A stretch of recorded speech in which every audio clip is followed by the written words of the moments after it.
Vous recherchez un appareil nettoyeur pour gazon synthétique ou gazon artificiel, mais vous ne savez pas lequel choisir? Eh bien vous êtes tombé sur la bonne vidéo car c'est ce qu'on va voir aujourd'hui dans ce top 3 comparatif des meilleurs nettoyeurs de gazon synthétique qu'on peut retrouver sur le marché en 2023. Je vais donc vous présenter différents modèles, les mieux notés par ordre de prix décroissant en espérant que ça vous aidera pour ce choix. Et bien sûr, je vous mettrai tous les liens en description de la vidéo vers chacun des produits présentés en fonction de leur ordre d'apparition.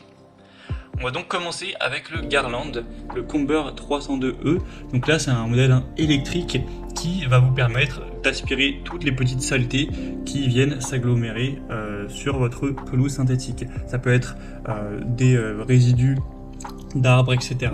Ça peut être des miettes de pain, ça peut être des confettis, enfin, toutes les petites choses qui vont traîner et qui vont salir l'aspect de votre gazon synthétique, vous pourrez passer. Et ça va tout aspirer, hein, un petit peu comme un adaptateur, sauf que là ça va comme un aspirateur, excusez-moi, sauf que là ça va directement tout placer dans le bac, et ensuite vous aurez juste à jeter ça à la poubelle. Vous verrez à travers la vidéo comment ça fonctionne, c'est vraiment très simple à comprendre. On aura une bonne puissance de 1400 watts, une largeur donc de 32 cm, donc ça va collecter assez rapidement. Le bac lui a une contenance de 25 litres, donc ça devrait largement suffire.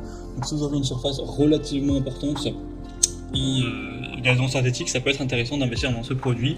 Il est quand même un petit peu coûteux. Après ça dépend, forcément si vous avez simplement un petit gazon synthétique sur votre balcon qui fait 10 ou 15 mètres carrés, ça vaut pas le coup je pense d'aller vers ce type de machine, hein. Ce sera assez rapide quand même de tout ramasser avec des outils plus simples, plus petits, etc. Mais si vous avez une grande surface, donc imaginons 60, 80, 120 mètres carrés, etc. de gazon synthétique, là je pense que c'est vraiment très intéressant d'aller vers cette balayeuse. Vous pourrez retrouver plus d'infos en passant par le premier lien en description.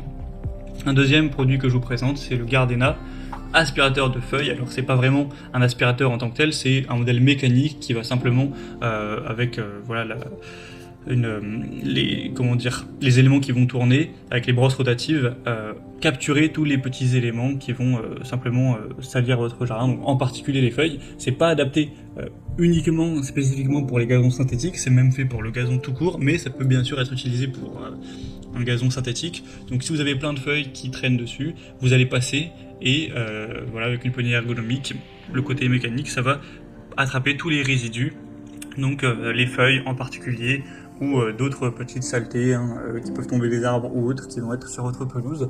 Donc encore une fois, c'est un modèle relativement coûteux et qui sera légèrement encombrant, donc c'est bien sûr pas le modèle à privilégier si vous aviez 20 mètres carrés de gazon synthétique sur votre balcon. Mais si vous avez un jardin de gazon synthétique qui est quand même relativement spacieux, encore une fois ça peut être un modèle intéressant, et Gardena c'est une superbe marque, donc chose aussi à considérer. Et c'est aussi agréable le côté mécanique, il n'y a pas de bruit, pas besoin de brancher, etc. Et on va terminer avec un dernier modèle qui sera un peu plus accessible. C'est le Forever Green, donc brosse pour gazon artificiel, pour ramasser les petites saletés. Donc là c'est beaucoup plus petit, vous le verrez, donc ça sera un petit peu moins efficace entre guillemets, mais si vous avez une surface plus restreinte, ça prendra moins de place donc d'avoir ce produit, et ça suffira pour le faire relativement rapidement. Donc c'est le même système que le modèle qu'on a vu juste avant, c'est mécanique. Vous allez avoir une brosse rotative qui va capturer les résidus et les mettre dans un petit bac qui sera à l'arrière, et ça permet de faire ça quand même plus rapidement que si vous faites ça à la main tout simplement, ou avec une balayette. Donc ça peut aussi être un choix assez intéressant, même si effectivement c'est pas le modèle le mieux noté. Cette fois-ci on a 4,1 étoiles sur 5 sur plus de 330 évaluations. Donc c'est voilà, c'est pas le modèle qui sera le mieux noté, qui est on va dire c'est pas le modèle qui a satisfait le plus de personnes, mais ça reste quand même assez bien. Donc le prix sera un peu plus bas, mais pas non plus d'énormes différences.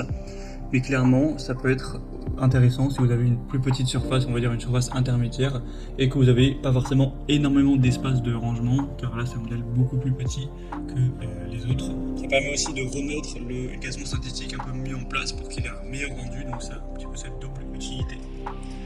Voilà, c'était tout pour ce top 3 comparatif des meilleurs nettoyeurs de gazon synthétique qu'on peut retrouver sur le marché en 2023. Comme indiqué, il y a tous les liens juste en dessous dans la description de la vidéo vers chacun des produits présentés en fonction de leur ordre d'apparition. Donc si vous souhaitez voir plus de détails sur un des produits ou en commander un, Pour voir plus d'infos telles que les prix, les évaluations clients, etc., cliquez sur les liens en description. J'espère que cette vidéo aura pu vous faire gagner du temps pour ce choix. Je vous souhaite de passer une bonne fin de journée ou une bonne fin de soirée et je vous dis à très vite.